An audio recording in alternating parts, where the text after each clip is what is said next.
Chris Duffin and Stan Efferding here to talk about core stabilization as it relates to bodybuilding. So, when people get into bodybuilding training or they get into a hypertrophy phase and they kind of switch to higher volume, lots of isolation exercises, stuff like that, I think they lose track that some of the fundamentals still apply. Like everything doesn't just change. So we've talked a lot in the past about amount of when you're working with your clients and stuff that are doing physique, bodybuilding, what do you have them do for ab work? We don't do a lot of isolation style ab work. And the reason being is because you've only got so much physical capital, and I want to get the greatest return on investment. When I'm in the gym training, I want to burn the most calories, build the most muscle. That's my goal. And I want to get in and out because there's diminishing returns. The longer you're in there doing all kinds of extra sets and reps, which to me just seems superfluous. They don't generate any real return on my investment. They don't give me the return that I want. So I want to stick with the major exercises that build muscle. Showing the abdominals isn't about building muscle necessarily. It's about losing fat, exposing what's there. And so I can't build through a fatty layer. I just have to build my muscle. That's the focus. And the most efficient way to build muscle is by using the major exercises, the multi-joint, mass building movements. I would never substitute, leg extensions for squats per se, because I wouldn't build as much muscle. And for the amount of time invested in each exercise, I'm going to get a much greater return from the squat. So, in saying that, my idea of working the core is finding the heaviest stabilization movements.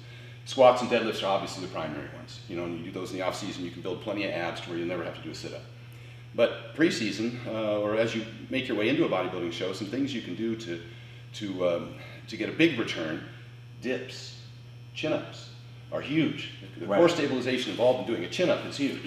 And dips as well. Core stabilization from doing dips. So I try and incorporate those exercises. But you got to be conscious about it too. Like you got to bring some conscious awareness to it. Because I see some people that get in and they're just really sloppy.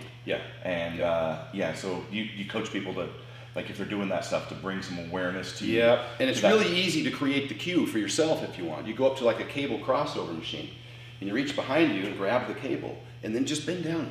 Even just a little bit, all of a sudden it activates. You can't do that without activating your core, particularly down here, down low.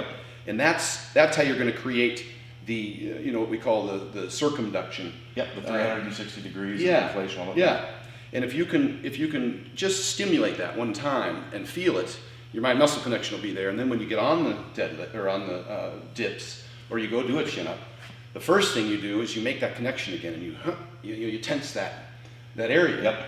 The way you find it with the cable, hold on to a little resistance, 10, 20 pounds, doesn't matter, and just pretend like you're trying to reach the ground. It'll automatically activate for you, and immediately you'll know, hey, there's my core stabilization. And you won't be crunching to pick it up either. Right. And now you apply that to all these other exercises. I use it generally. Another ones that I like to do is the uprights to a press. And that, gets your heart rate just flying, gets you plenty of repetitions for hypertrophy, also gives you the maximum kind of calorie burning benefit that without having to do a bunch of cardio. I told people over and over again that when I prepped for nationals, I didn't do any cardio, none, zero. But I incorporated a lot of exercises that burned a lot of calories. And it was all stimulating muscle, so I wasn't doing anything that would send the other message. Right. When you're walking on a treadmill, you're sending a very different message, both a hormonal message and because muscle mass is heavy, has a high oxygen demand, has a high water demand, your body's going to tell it, hey, we got to get rid of this muscle to do this endurance work. So I don't want to do any endurance work. It's about messaging. It's sending the wrong signal to the body. But if I can go in and do sets of 12 uprights to a press, and then stand there and gasp for air for 60, 90 seconds, and then do it again, you know how hard those are. You lose your lungs. And to me, if I can get my heart rate up and keep it elevated for an extended period of time, then I benefit from a much more calorie burning effect, and I get the EPOC, the exercise-induced post-exercise oxygen consumption. And so now my metabolism is elevated for an extended period of time. And talking about the core, if I can find the types of exercises that activate the core, those uprights, the dips, the chins, obviously it's going to happen if you're squatting for sets of 20. It's not going to happen on leg extensions.